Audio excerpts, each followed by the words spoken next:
Taarifa hiyo. Na kwingineko, Athumani Hatibu mwenye umri wa miaka 20, mkazi wa Laiseri wilayani Kiteto mkoani Manyara, amehukumiwa kifungo cha kwenda jela maisha kwa kosa la kubaka mtoto wa miaka 3. Hapa ni taarifa ya Mohamed Chumvi, askari wa Mwamvuli kutoka Kiteto Manyara, ikifafanua zaidi. Hukumu hii imemtaka Athumani Hatibu kwenda jela maisha.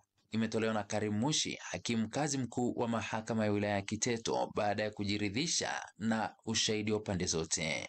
Maelezo ya kosa hilo ni kwamba mtuhumiwa alimdanganya mtoto huyo aliyekuwa anacheza na wenzake kwa kumuita ili akamnunulia pipi dukani, na alipofika kichakani alimbaka.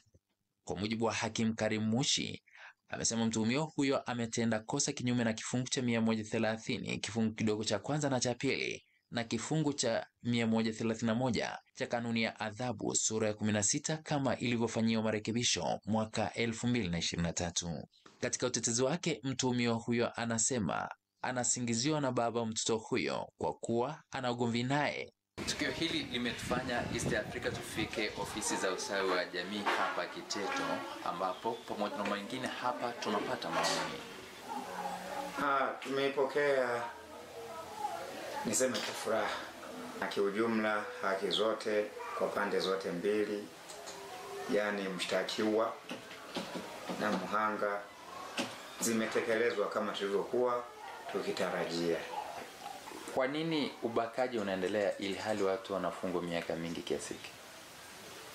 Ubakaji unaendelea kutokana na mitazamo na imani potofu iliyopo kwa baadhi ya watu au baadhi ya jamii. Mbali na afisa huyu, tukaongea pia na baadhi ya wananchi wa mji wa Kibaya kuhusu hukumu hii. Mimi nahisi ni tamaa. Yaani hapo changamoto. Mimi sijui hata nisemaje. Kwenda kubaka mtoto wa miaka 3. Huyo naona aweze jela kabisa. Hii ni tamaa kabisa, inamponza. Kwa sababu mama wapo, wababa wapo, kwa nini sifuati kwenda kuna nini mtoto mdogo hivi? Kuna vitu vingine haviingia kilini. Kumbaka mtoto wa miaka 3 ni kitu ambacho kibaya sana. Hebu huyu kijana, hebu akapime kwanza akili yake iko sawa sawa. Hilo nafikiri itasaidia.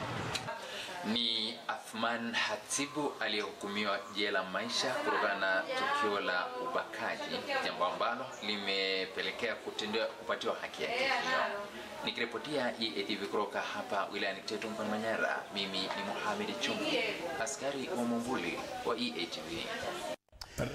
Shukran sana Mohamed Chumvi kwa taarifa hiyo. Na mtazamaji, kama kwanza unaungana nasi, karibu sana. Huu ni utajiri wa habari wa EATV saa moja, na nikukumbushe kwamba uko na nafasi nzuri ya kutembelea kwenye kurasa zetu za mitandao ya kijamii, na pale iliko swali tumekuuliza, nani awajibike vichanga kutupwa?